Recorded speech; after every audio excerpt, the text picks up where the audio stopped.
studied how humans work, how they think, how they operate, make decisions, and especially how they Mm-hmm. behave. Well, the bigger advice here is that you should always approach like your technical environment from that socio-technical perspective. You have to balance social and technical. For me, I when I entered the IT world, I very quickly got in touch with domain-driven design, and this is really where I saw like, okay, so what we want to do here is to do some collaborative designing, collaborative modeling. That's what we want to do, which means we will bring in lots of different people in a room to start modeling together. And I think like if one of the biggest insights that behavioral science has, according to me, or at least in my opinion, is that like we have behaviors or something happens. There's something triggering that behavior, yes, definitely. So there can be lots of stuff in your environment. It could be your own internal stuff that's going on, but also like other people, stuff in your environment, emails that you're getting, or Hello, everyone. Welcome back to our third episode of Vibe It Up podcast, a podcast for IT people and IT professionals, but with humans and exploring the human side of our journey in this technical world. And we have today with us Evelyn Van Kelle, right? If I said correctly, she yeah, we did. great. She is a behavioral change consultant in the tech industry and works a lot with technical people. And he already have seen this part of behaviors impact in our career journey. And but I will let her speak about his experience and briefly um, say a few words about your career just from the start. What the From the yeah, but say for the moment, what's the role you're in now and yeah, how you landed here? yeah, sure. So at this point, I'm both a consultant and a trainer, and I really focus on behavioral change within transformations. How I got here? Well, I studied humans, so I came from the more social side, let's say. I studied how humans work, how they think, how they operate, make decisions, and especially how they Mm-hmm. behave. And then I kind of accidentally ended up in the IT world. It just happened within the research, let's say. But I quickly got convinced that the whole IT world is really a socio-technical world, not just a technical world where we could use way more balance in balancing like the social side and the technical side. So I very quickly found out that the human side, the behavioral side, is a very important aspect of the technical part, and that's where my expertise came in. So now I'm helping organizations driving behavioral change, let's say, within any kind of transformations. And usually there are technical or more and more of a technical transformation journey. But basically, in every transformation that organization's in, there's always something that needs to change, right? We always want people to behave in a different way, or they need to start programming in a different way, or something needs to Mm-hmm. change. I was very lucky that I actually got to make a career out of what I love doing. Well, So yeah, that's kind of how I well, ended up here. sounds awesome. I mean, I've stepped from technical field, software development roles and jobs to the social ones, to psychology and coaching and everything on that part. And I've seen the importance of Hmm. this, but I love to see your perspective because it's the other way you came from that field into the tech industry, and I'm curious on how you see and feel this one. And just imagine that you're talking to someone just starting their career in software development, right? From what you have seen, what advice would you give them based on your own journey and based on what you have seen in the companies? Yeah, so I think one of the main, the bigger advice here is that you should always approach like your technical environment from that socio-technical perspective. You have to balance social and technical, and very often the soft skills, right? They are refer to when it comes to the collaboration part and behavior and how we deal with each other. But actually, I really think that these are the hard skills to learn because we can get towards a technically perfect solution that's doable, but stuff get well things go wrong whenever we put people together in a room and they need to do something together. I mean, if people ask me, yeah, but what could go wrong with the idea or the model that we have here? Well, the answer is always humans. Humans can go Oh, wrong, right? So if you know how to deal with that, then you will be way ahead of everyone else. And I think this is where the advice for me would be: don't just stay in your technical bubble, but make sure that you also know like what kind of social dynamics are flying around whenever you are in a room with other mm. humans. Wow, interesting, interesting. And yes, that's correct. And I've been into those teams that were not very much communicating and discussing between them, or where there are different personalities, stronger ones put together and Yeah, exactly. mixing. Yeah, yeah. But this is what goes wrong, right? And for me, I when I entered the IT world, I very quickly got in touch with domain-driven design, and this is really where I saw like, okay, so what we want to do here is to do some collaborative designing, collaborative modeling. That's what we want to do, which means we will bring in lots of different people in a room to start modeling together. And these are people with different backgrounds, different roles, different perspectives, different opinions, different assumptions. So a lot of stuff is going wrong there. Apart from the technical solution that you Mm, end up with, a lot of stuff is going wrong. And yeah, I think this is really the most important part because there will be assumptions, biases, conflict, polarities, disagreements, all these sorts of things that happen. And if you know how to manage that, so for me, the domain-driven design was really an eye-opener. Like, hey, we want to collaborate with stakeholders. We want to make them part of the modeling part and do it together. But how do you do that in a proper way? Well, then you have to know about the social part that's yeah, going on there. So awesome, yeah, great advice. And if you were to go back to you, to yourself, if you could wish one piece of advice when you were younger, yeah, when and you started your career, what that would be? observe.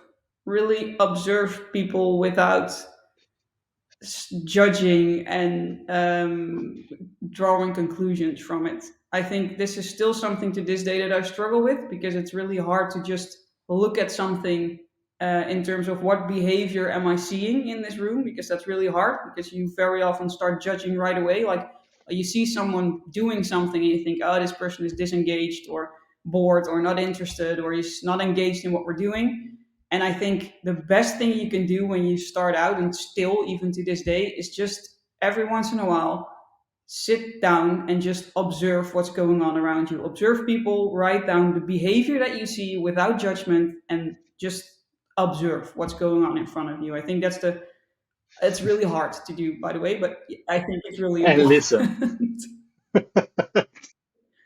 And listen, yeah, and that's part of it, right? Like I said, we're always very tempted to immediately jump in and judge situations and give our own interpretations to what we're seeing, and that's absolutely what you shouldn't do, especially if you are in the field of behavioral change.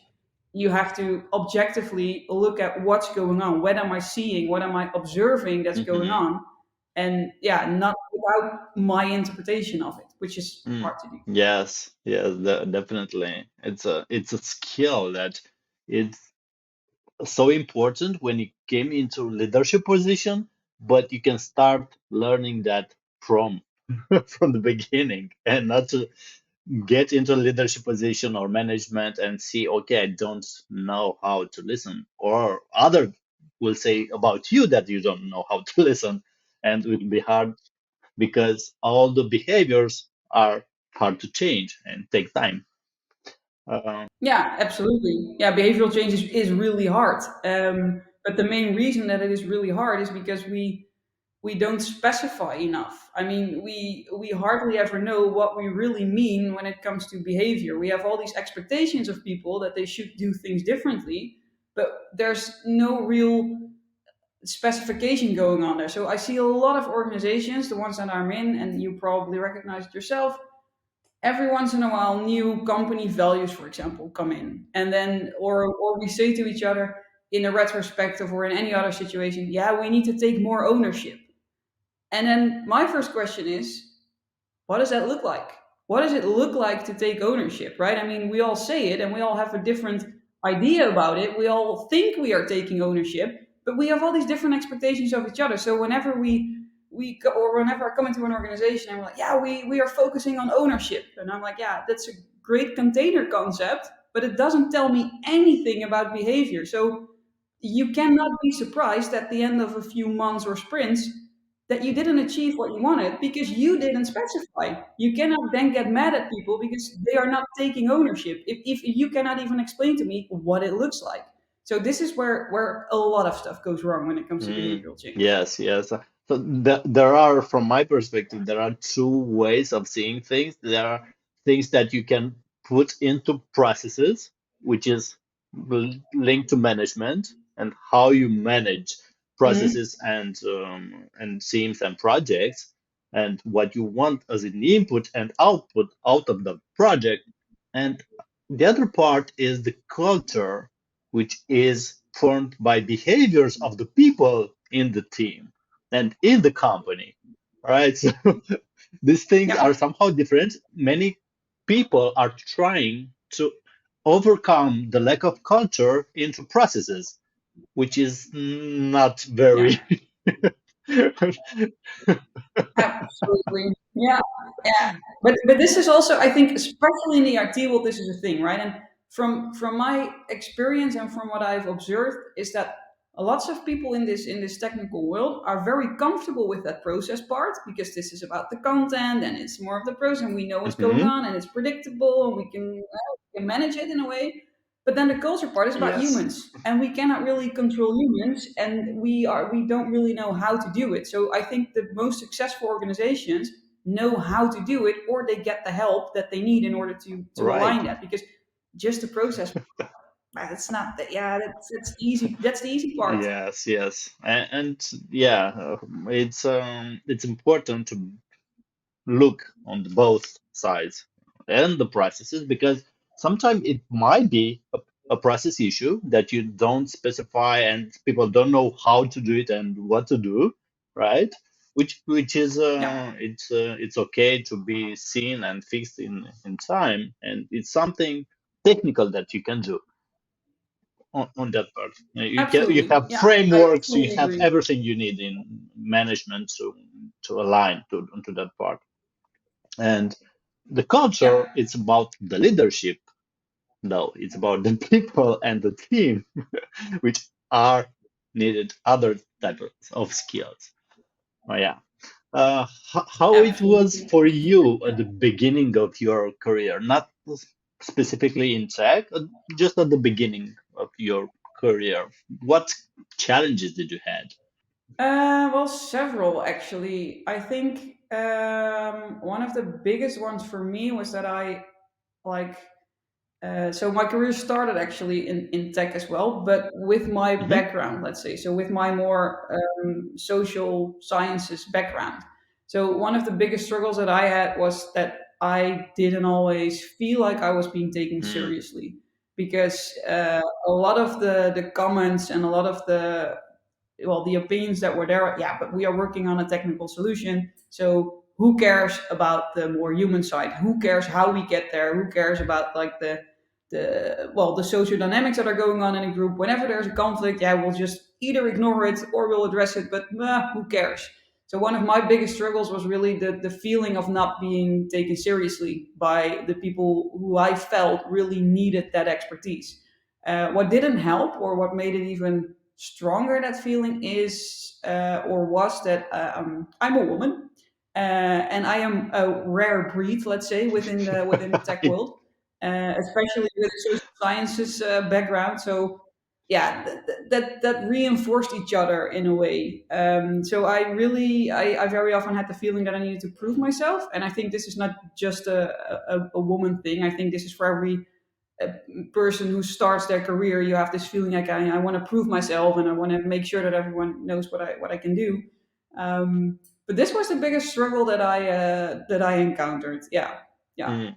Yes, I can confirm that. So we in the university we had few colleagues I've made the first university was in tech in computer science, and we had only from a group of 20 or 25 people we have only three girls or five girls. I don't know, something around here, but it's way too little, and this proportion is big. And I've seen lately there are more ladies coming into the tech world, which is great, yeah, from my opinion. It's a yeah, it yeah. I agree. yeah. But I do think that the insecurities that you have at the beginning of a career, they are universal, right? I mean, you probably had them as well when you just started, that you felt like, ooh, I'm the newbie and I have less experience than anyone else, and yeah, how am I going to survive here? So I think everyone has that Mm, in. right, right. So if you are to be thinking on a specific project that shaped your career until today, how that will be? It's something crucial, or I don't know. Whoa, that's a very good question. It's also a very hard question.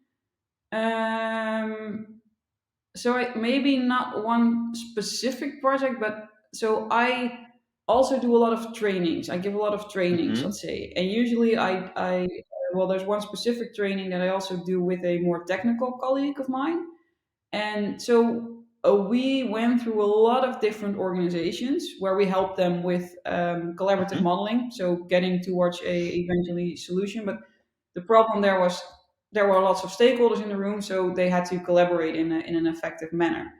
And I think for me, what was a game changer that in my career, that after I saw lots of different organizations, I was like, everyone is facing the same problems when it comes to behavioral change. Everyone is facing the same issue, and it doesn't matter in which company you are, in which industry you are, but literally everyone is facing the same issues. And that for me was a real changer slash eye Hmm. opener, of which I thought, wow, what I'm doing is really valuable within this industry. Hmm. So for me, that was not really one project, but it was just the realization that everyone is dealing with, struggling with the same challenges and issues, which all come down to social dynamics and behavioral change, not to the technical part. And that was for me like the big eye opener of like, okay, I should continue doing this because this is needed in this world. Yes, I can confirm that. As I've said, I've been there. I've been to a lot of companies. I was one of that uh, people from those teams. And yes, many companies have the same issues, and was the reason I stepped not up, not down, but aside from those kind of Hmm. roles to see the bigger picture, right? As a consultant, Right. as an external coach, team coach, but to see the bigger picture and try to mirror them, their behaviors, right? Because people don't see if you don't look and don't show them. No, that's yeah, definitely true. And then they start labeling it as resistance, right? Oh, they're resisting the change, or they're resisting whatever you're Mhm. doing there, which is usually not the case. Yes, yes, yeah, well, yeah. And there was, I don't know, one moment when you had, or more moments when you had to step out of your comfort zone and you made a decision that contributed very much to your professional growth. Yes, I think the first, well, again, several, but the first thing that comes to mind when you set out of your comfort zone, so that triggered me. So apparently that's a big thing. The first time that I did a talk on a conference that was really only about like the social part Hmm. of IT.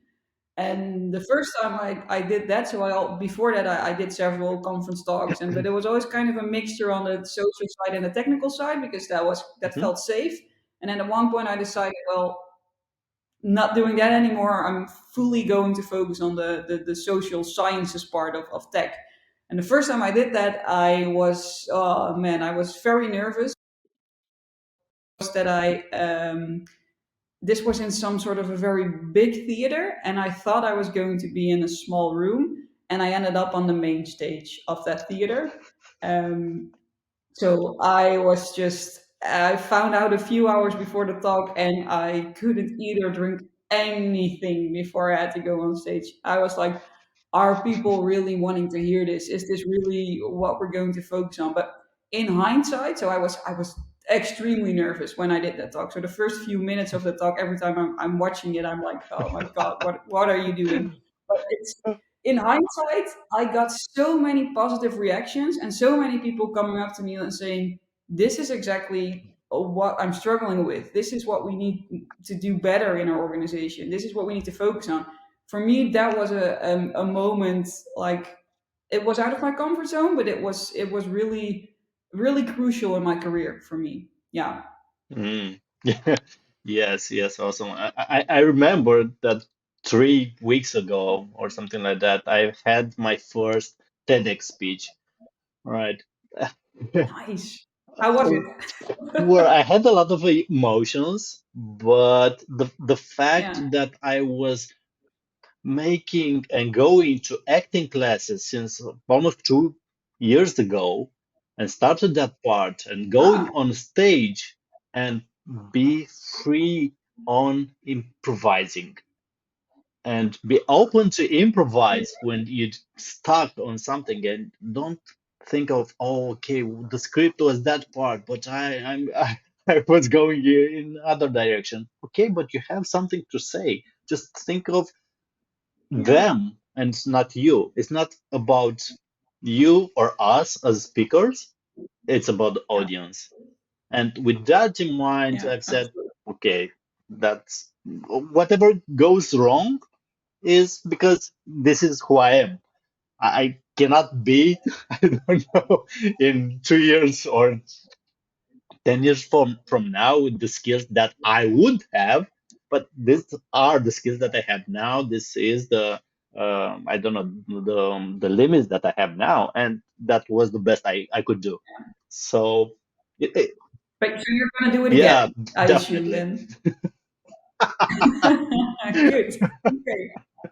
Definitely, yes. I will always think of giving to a larger audience. Um, Even Hmm. that it's something that you need to control your emotions, right? You need to learn that speech upfront because, Yeah, okay, it's okay to improvise, but you need the audience to remain with something. And for those one, two, or three key points, for them to remain to with, you need to prepare the speech, the yeah. content, and to go on a good flow. And that's why you need to rehearse it. That's definitely true. Yeah, yeah. Right. And how would it was for you during your progress and in time?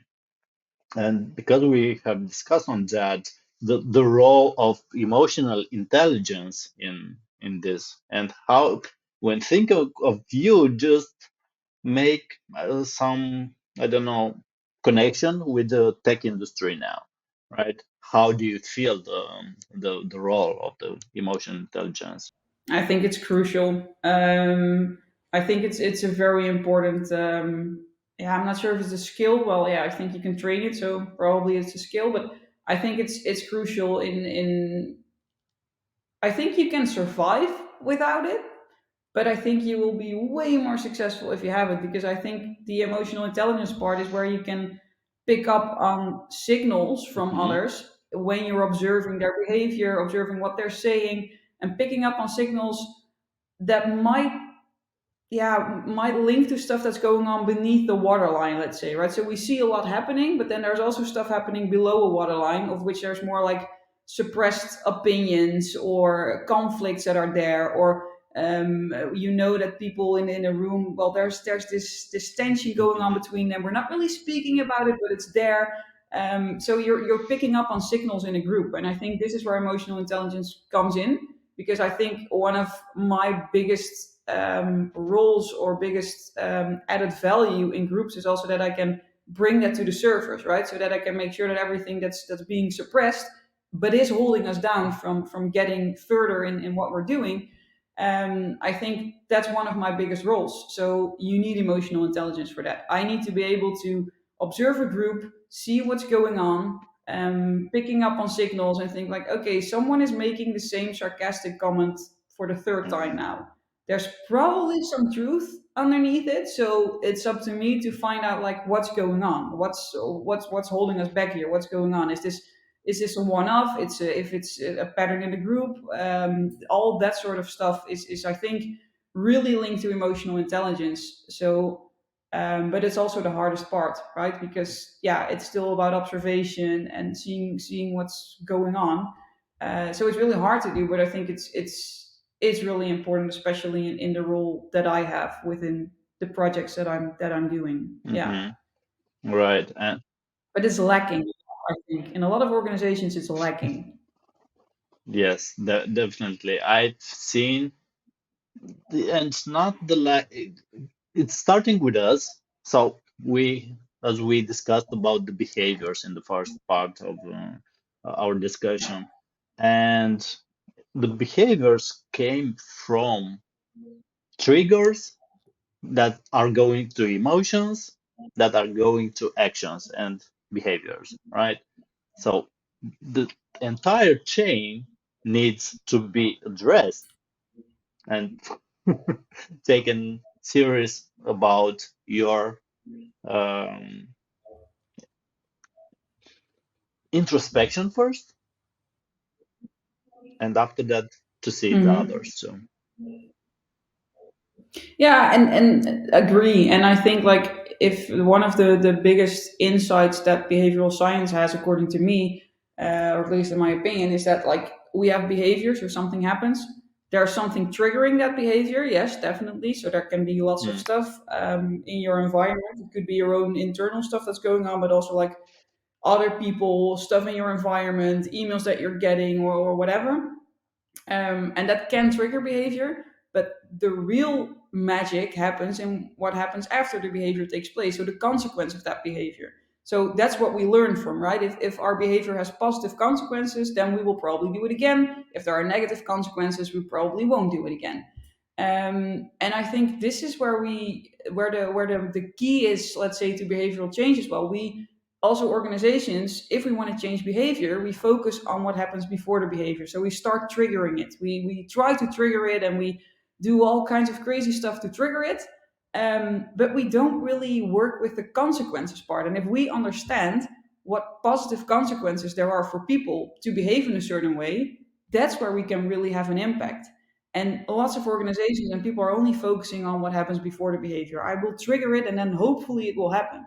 But there is a relationship between behavior and consequences because we learn from it.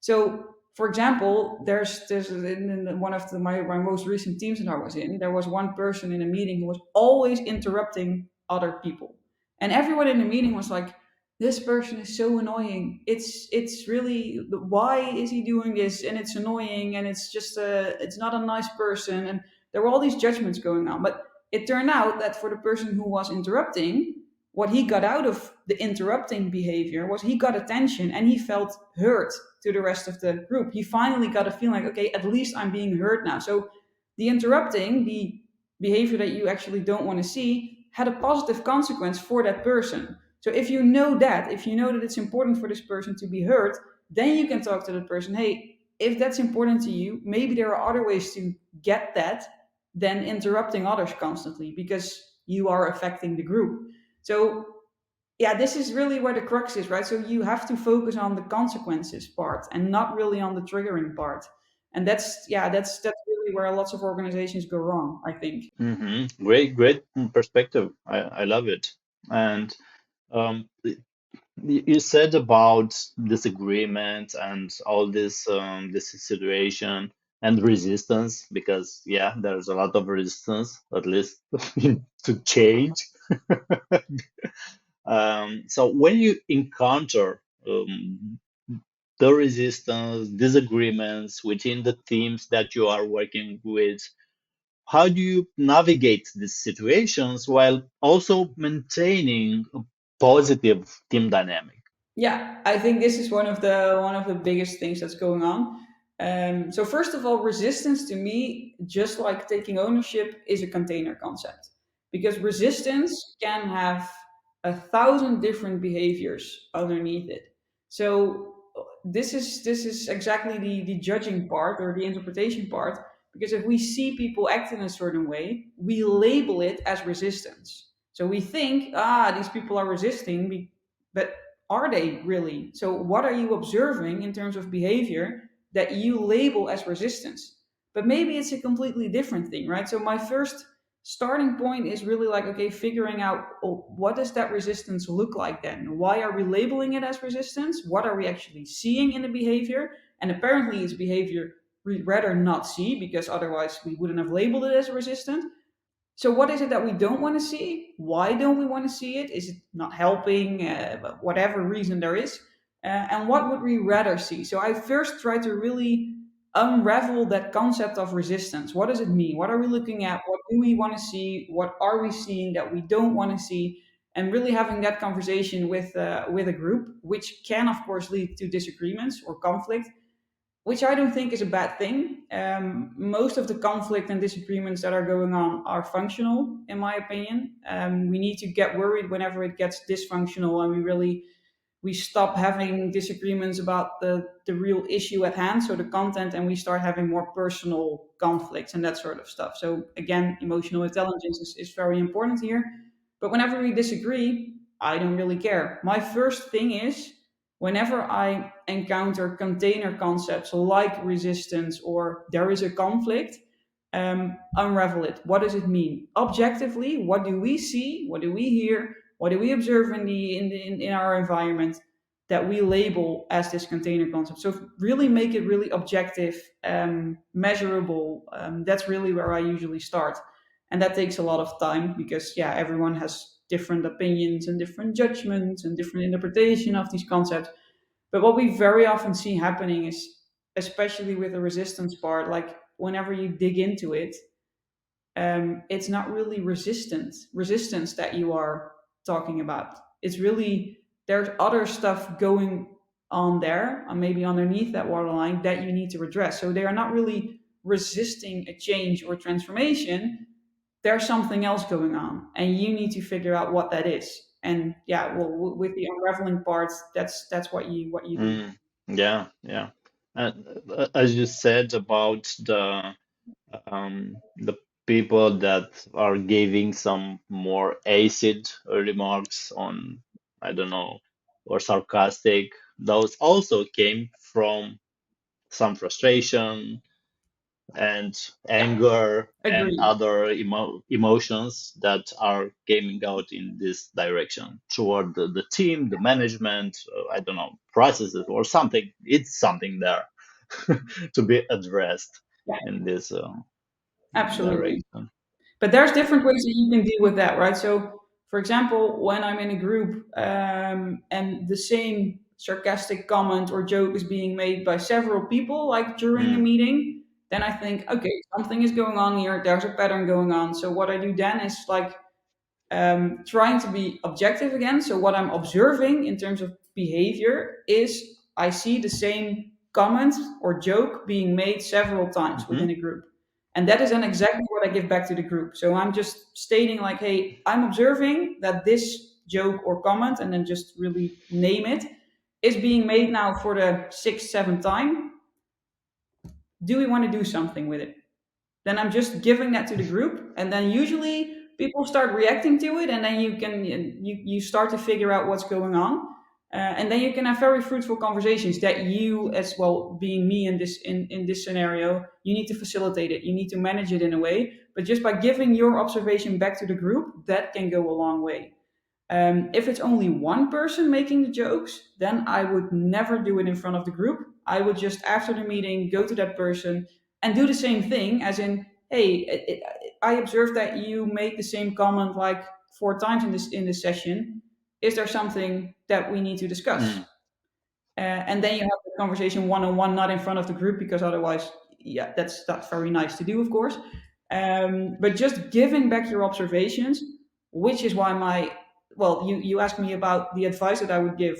Observe, learn how to observe. That's really, really a crucial skill, because that means you can objectively give something back to a group or an individual and then have a conversation about it. If you were to mentor someone just entering in the software development industry, I don't know, what advice would you prioritize in your guidance for them? Yeah, depending on what they want to achieve, of course. Um, but I think for others, it's like it's twofold for me. So on the one hand, really career wise, let's say, I think the observation skill is something that can bring you a long way. So invest in it, figure out how to do it, and train it. Let's say, and that takes a lot of time. But from a more personal level, like, figure out what you stand for and don't be afraid to spread that. Mm, I mean, it took me really a few years to say out loud, like, I'm a behavioral change consultant, not I'm a software consultant and a behavioral change consultant. It took me years to get to that point.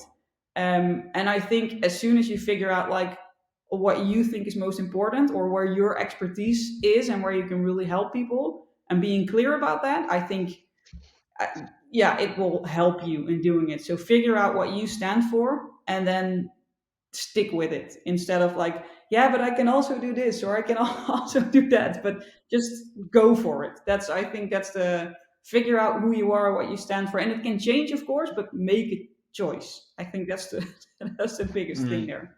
Make a choice. yeah, definitely. To not take a decision, it's also a decision. As I remember. And I did that. I did it for years. I called myself, like, I'm a behavioral change consultant and I'm a software consultant.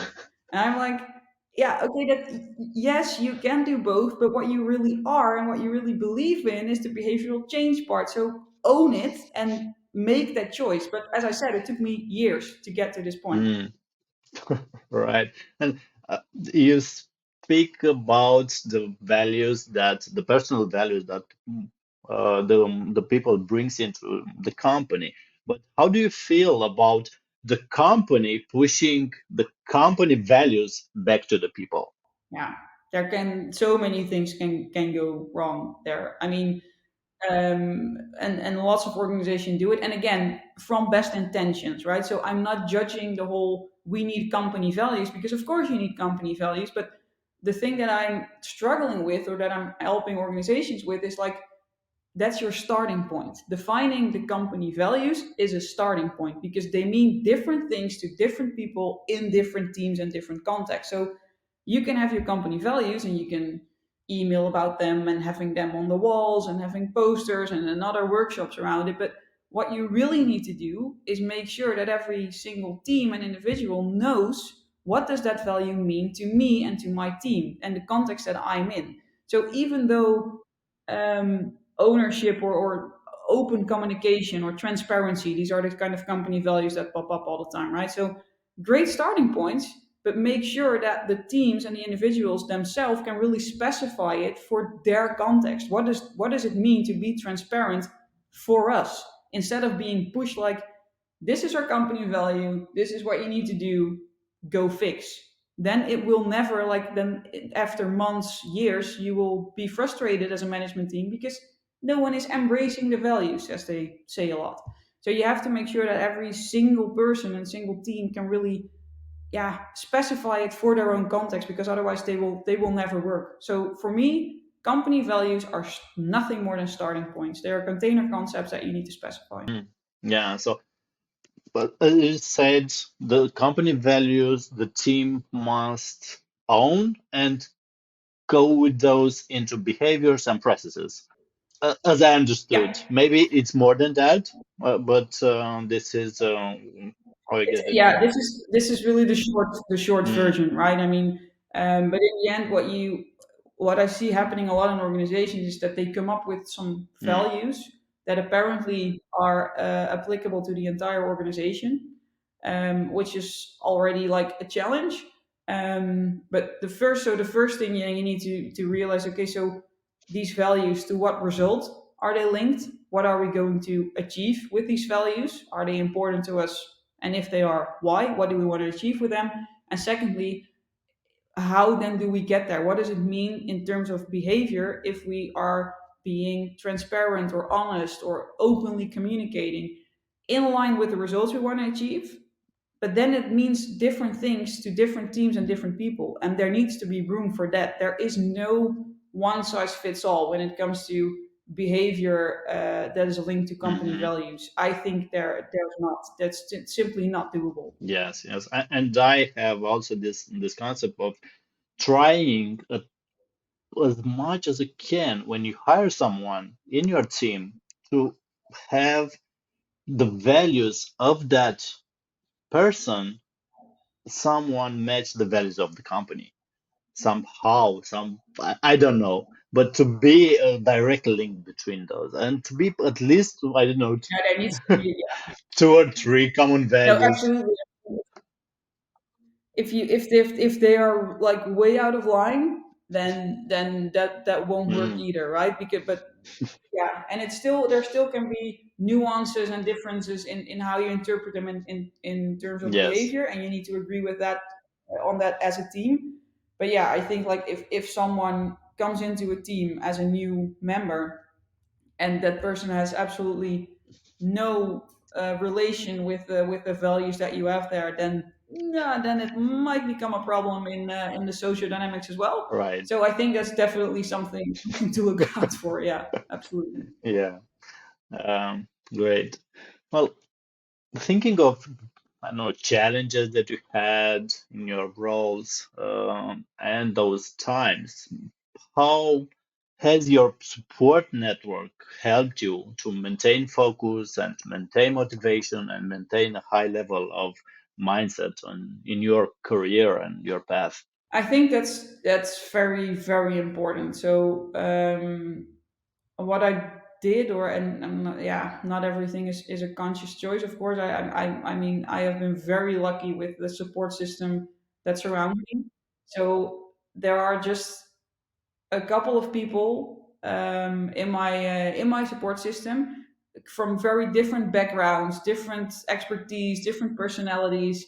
But what they all have in common is that they can always challenge me, right? And they are not afraid to do it. They are just like whenever I'm making decisions or I'm doing something or well, basically in everything, they are not afraid to challenge me. They ask the hard questions, and I think that's not a lot of people can do that in a safe way. But I found a few in my in my bubble that can, and I think that's what you need. You need different people with very different operating systems, let's say, with different perspectives, different opinions, different ways of asking questions from different backgrounds and different knowledge. I mean, I have in my support system, some of them are very technical, some of them are like very heavy on the social sciences, some of them are in a completely different industry that have no idea about what I'm doing in my work, let's say.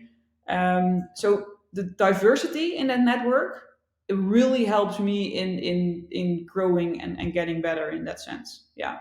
And I think humor is important. They're all very funny people, let's say, so I can laugh with them. That's that's also very. Okay, so you select your support system and the people from your support system to be on the same level with the humor value as you are. Yeah, actually, yes.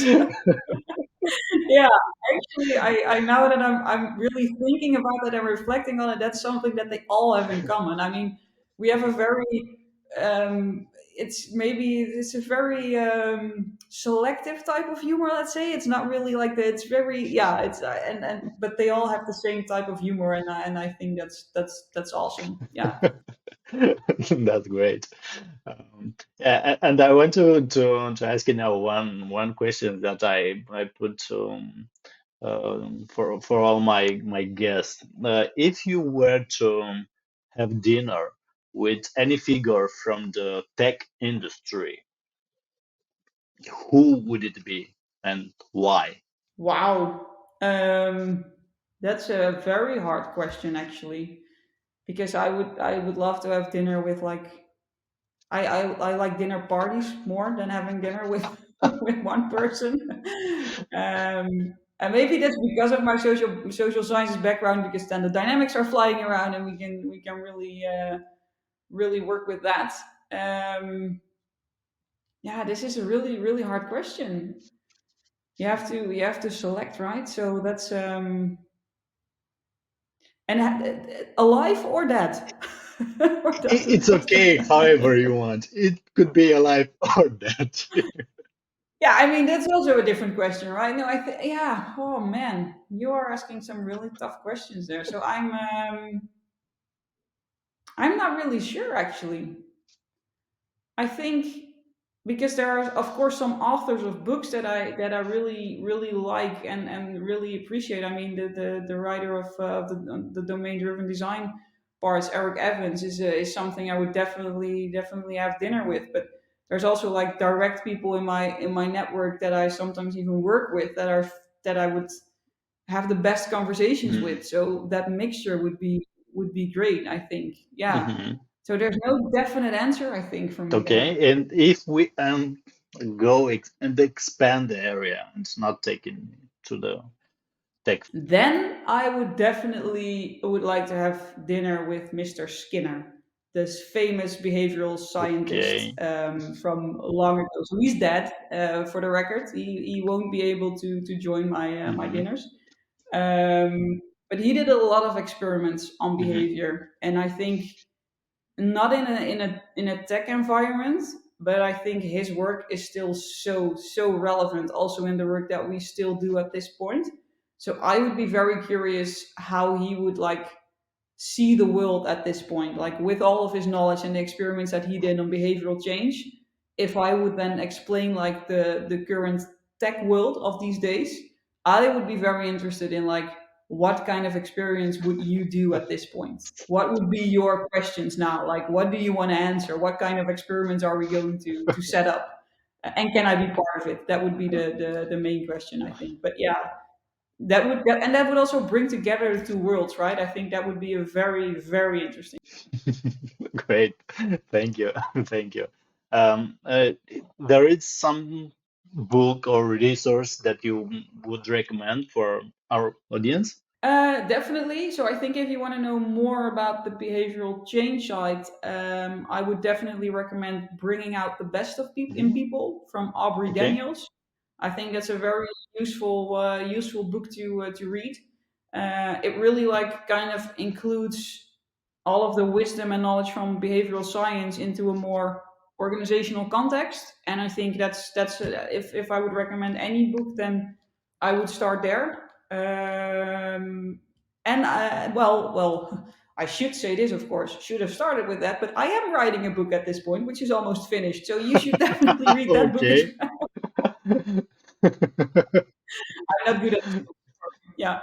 So it's yeah, but Okay. Great. but definitely to bring out the best in people. It's a great book to know more about like how does behavioral change work and what can you do to drive it. Let's say. Mm, okay. Okay. Um, Thank you. Thank you very much. It was a very pleasant discussion. I was happy to have you. Yeah. Uh, if you want to share a few words at the end of our podcast, I will be more than happy. How you felt, how it was for you. Well, actually, time flies. I mean, we're already at the end, and it for me it felt like a very nice conversation to have.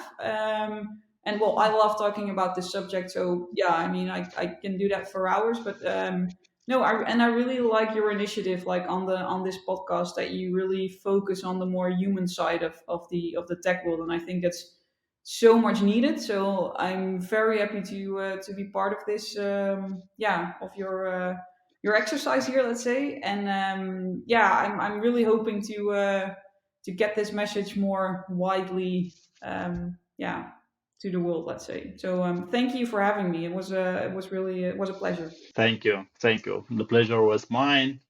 And that's a wrap for today's episode of Vibe It Up. I hope you enjoyed our insightful conversation with Evelyn Van Kelle.